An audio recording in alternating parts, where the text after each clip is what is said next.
Mukimo is one of the healthiest foods that you're going to come across, and it's also very easy to prepare, and I'm going to show you how. I started by shelling my peas and my maize, put them in a sufuria and added enough water just to cover the surface of my mixture. Then covered it and left it to simmer for about 15 to 20 minutes until they were soft and done.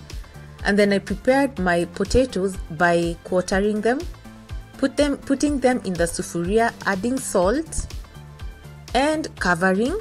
I also left them to simmer for about 15 to 20 minutes. I prepared my malenge leaves or pumpkin leaves by breaking the stalk and pulling it downwards to remove the string that is found at the back of the veins of the leaf when you use mature pumpkin leaves. But if you have young soft ones, you don't have to do that, it's optional.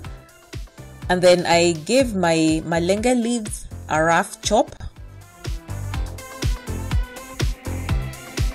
and then I checked on my potatoes to see if they were cooked after about 15 minutes, and they were actually cooked.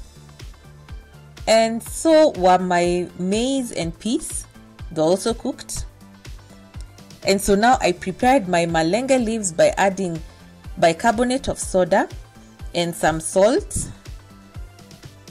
Now the bicarbonate of soda makes the malenge leaves to cook faster and retain the vibrant green color. And so I cooked my malenge leaves for about 3 minutes. That's all it took. You can actually cook this dish in one sufuria. You don't have to do it in many sufurias like me. And here is a very vibrant green color that I was talking about. Now that all the components of my mukimo were cooked, it was time to assemble them. And so I started by mashing my potatoes using my wooden spoon, and then added my malenge leaves in 2 portions. I pureed mine in a blender. You don't have to do this. You can mash your potatoes together with your leaves. I just do this for even distribution of the green color throughout my mukimo. And as you can see, the green color is really popping. And then I added my margarine.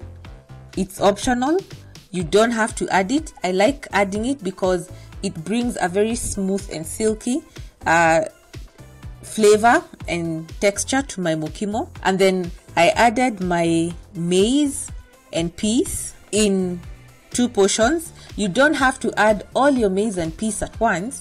Just add it in small portions at a time and assess to see if there's a balance between your potatoes and your maize and peas mixture. Use your own judgment and make it according to your taste. Mukimo is normally served with a stew, which can be either vegetable or beef or chicken, or it can be eaten as it is on its own. And there it is, my mukimo was done. And how easy was that? Really easy, right? Thank you for watching this mukimo recipe. Join me again next time for another Kenyan recipe on Jikoni Magic. Goodbye.